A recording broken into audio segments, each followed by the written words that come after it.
For antiwar.com, I'm Scott Horton. This is Anti-War Radio.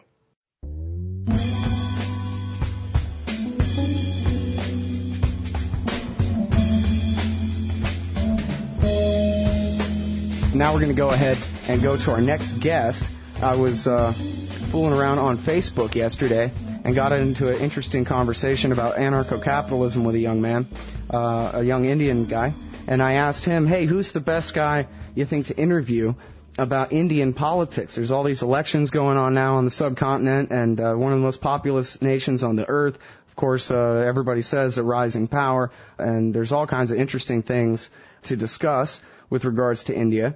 And he recommended to me a guy named Sauvik Chakraverti from Goa, India, and his blog is called Antidote. That's also the name of his book, Antidote, Essays Against the Socialist Indian State. The blog is at Sauvik, that's SAUVIK, antidote.blogspot.com. Very interesting stuff. Welcome to the show, sir. How are you today? Thank you. Great to be here. It's great to have you on the show. Thank you very much for joining us today. So I was explaining to the people that you are the author of the book Antidote, Essays Against the Socialist Indian State, and another one is called Free Your Mind, A Beginner's Guide to Political Economy. You write for the Economic Times. And I was telling the audience there a minute ago that I was talking with a Facebook friend, and he recommended you as the best expert to talk about the elections going on right now in India. And I pulled up your page, and there's a big pot leaf and a bunch of Ludwig von Mises. And I decided I thought I found my guy.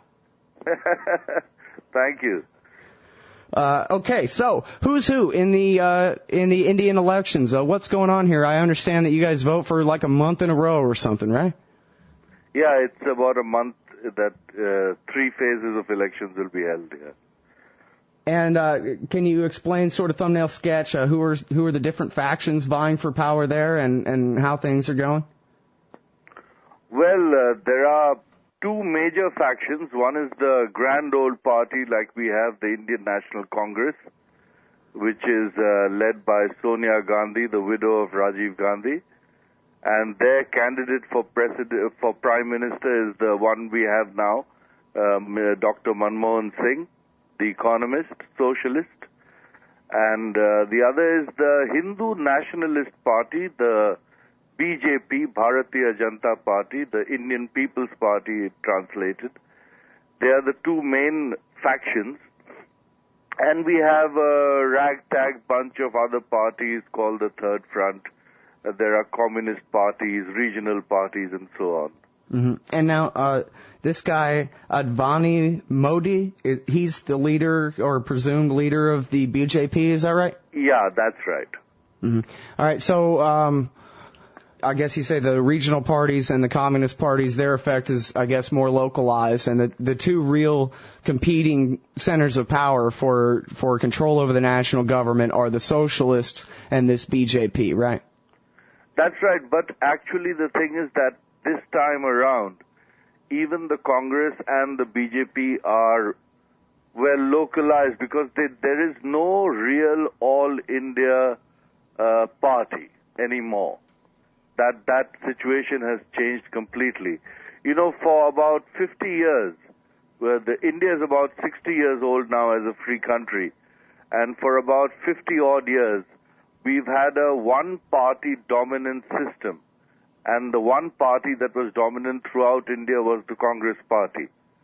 And almost never in our history has any other party been able to take control of power at the center. But right now, the situation has changed dramatically, and there is actually no national issue, there is no national party at all left in the country. So everybody's, and for the last 2 terms in office, there have been coalitions, and they are expecting another coalition this time, and that is the current situation. I see. So the power is really spreading out. That there is no party that can gain a majority by itself, only in plurality, I guess. There is no party like that at all. I see. Well, now, let's talk about the BJP a little bit here first. I believe in your blog you kind of refer to these guys as being against all outsiders, sort of a very xenophobic, chauvinistic party. They've been referred to before as fascistic, and supposedly their leader once praised Adolf Hitler or something. Who knows about accusations like that? But can you fill us in the real details there about who these guys are, what they really represent? Well, they are, in my opinion, fascistic. They represent something that is actually antithetical to the Constitution, that we are supposed to be a secular country, and they are religious. They mix religion in politics, and they are Hindu nationalistic. And they wherever they have been in power, or the noises that they make even out of power, are against other minorities in India, like the Muslims, who are actually a minority, but the world's biggest minority. There have been pogroms against Muslims. There have been pogroms against Christians here, all led by this party. They're a very ugly bunch. Mm-hmm. Well, in fact, there was a pogrom against Muslims, I believe, was it early 2002? That was just absolutely horrifying. Barely got any press here, but it was more than 10,000 people killed or something, right? Yeah, that was in Gujarat, and that is where they are in power still, led by Narendra Modi. I only know about that myself, in fact, because I forget, one of these terrorism experts, probably Michael Scheuer, I think it was, mentioned on the show that this became a big issue for Osama Bin Laden, that he pointed to it publicly in one of his statements and said, see, the Americans don't care about human rights. They only care about killing Muslims. And if Muslims get killed by Indians, they don't bat an eyelash. They don't say a single word about it. That's the only reason I even know that the thing happened. It's because Michael Scheuer brought it up in the context of, a totally different subject. Yeah, we are far away, and all that happens here doesn't make news there. That's true. Yeah, well, But they have done it against Christians too. Recently, there have been pogroms against Christians.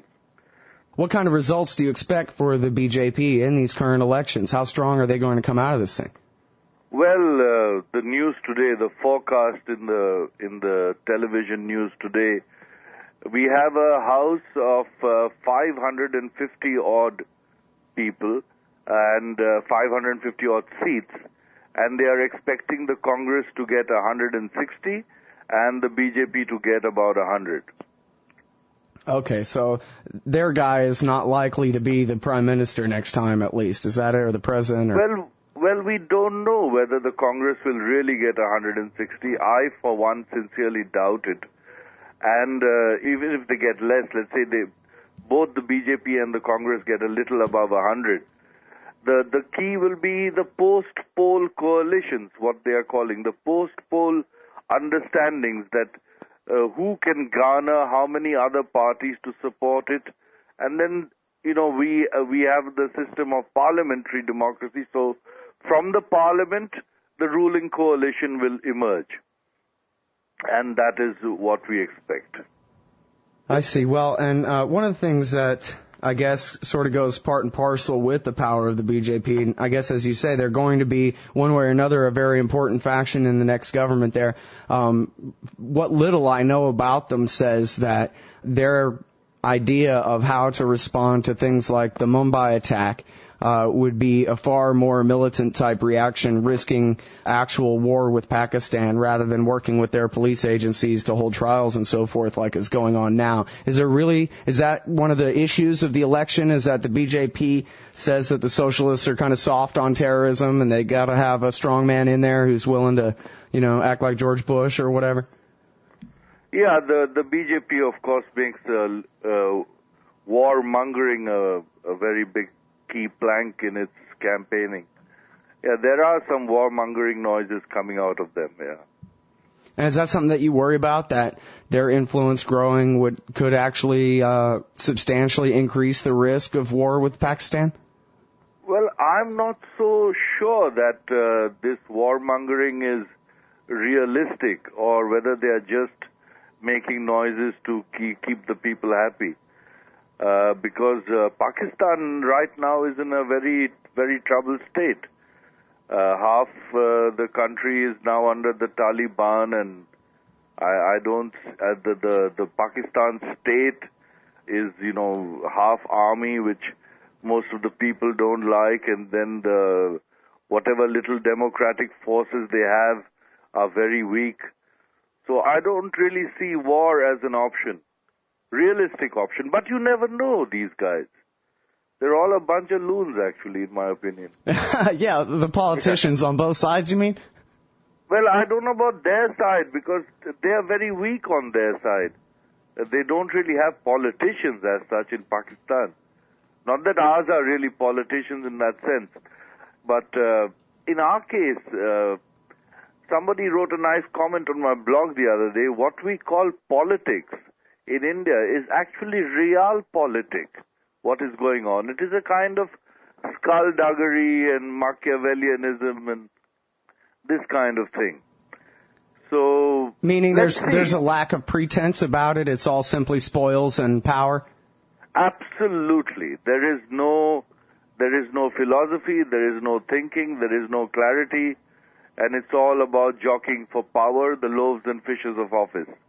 Yeah, that's the situation. Yeah. Yeah. Well, I'm glad to see that it sounds like you think that the reasonable argument against any kind of real full-scale conflict between India and Pakistan actually will carry the day, or you seem to more or less default that way, huh? Yeah, that's what I think. Oh, that's good. I mean, my premise for examining my own government here in America oftentimes has got to take into account the possibility that they really are as crazy or stupid as they appear, and they might do these completely irrational things anyway. Although I guess it depends on a case-by-case basis how much to let yourself worry about those kind of things. Yeah, you are antiwar.com, I know that. And here the situation is troubled. It is definitely troubled. You never know, what can happen. You never know. Because these guys are really crazy. Yeah.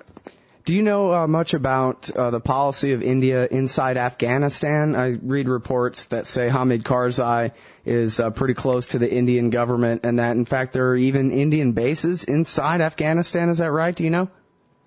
I haven't heard of Indian bases, but there definitely is Indian support to the Karzai government. We are building a road from Afghanistan to the sea. I think it goes via Iran.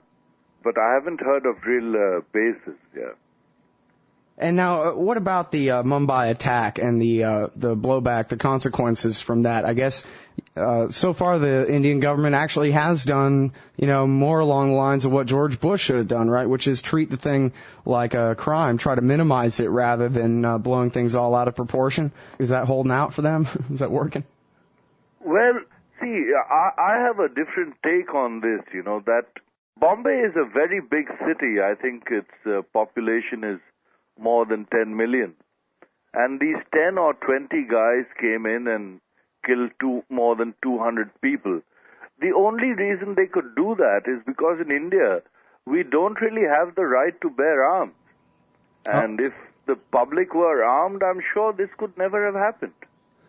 Well, in fact, I remember news reports that said that the population was using the internet, blogs and Twitter and Facebook and things like that to try to update the cops with information to let them know where the bad guys were and where the shooters were and where they could be cornered. So it seems like, like what you're saying is right, that the civilians, the regular population of the city, had access to these people long in advance of the government, were close to them, and yet were completely defanged, unable to do anything to protect their own lives. That's true. In fact, I read that there were people throwing stones at these guys who were armed with AK-47 and AK-56 rifles. People were throwing stones. This is a country where the government is scared to arm the people. And this shows something, doesn't it? Yeah, well, the flip side of that is our government isn't worried about an armed population at all because we'll let them get away with blue bloody murder no matter what. So I guess you can at least be thankful that they're worried about what you might do if you were armed. Yeah, that's true. But I think the right to bear arms is an important issue here, and an arms in India, a licensed weapon is extremely expensive, extremely difficult to get, and there is a huge industry, an illegal arms industry making country-made weapons, and that's the situation here. And if arms were cheaper and easier to get, I'm sure many of these localized terrorism activities could be controlled by the people themselves. Well, now, here's something. I'm looking at your blog, and I'm thinking, I can't believe this. This is wonderful. This is, exactly my brand of libertarianism from a little town called Goa, India, which I have no idea where that is, except somewhere on the continent, a little subcontinent of India there, not so little. And you're straight out of the Austrian school. You're a Rothbardian individualist. Is that right? That's right. Proud to be so. And so how much influence is there of modern American libertarian thought in India besides you? I'm dying to know. Well, we have two libertarian think tanks in India, the Center for Civil Society and Liberty Institute. Both have been working for more than a decade now. So there is a growing influence, let's put it that way. And since the opposition that we have, all these major parties, these goons, they have no ideology, they have no philosophy. As I said, there is no politics, it's all real politics. Mm-hmm. I think our influence is growing by leaps and bounds. Wow, that's just great to hear. Have you ever written anything for Mises or for LouRockwell.com, I wonder? No, I haven't. Not yet. Well, you should, because I bet you they'd love to have you, and that would be good to kind of, build some bridges between the libertarian movement there and, the one here in the United States. Yeah, I would love to do that, given an opportunity, sure. How exactly did you stumble across Austrian economics and modern American-style libertarianism? Well, gradually, I think. I started as a writer about 15 years ago, convinced on the free market side.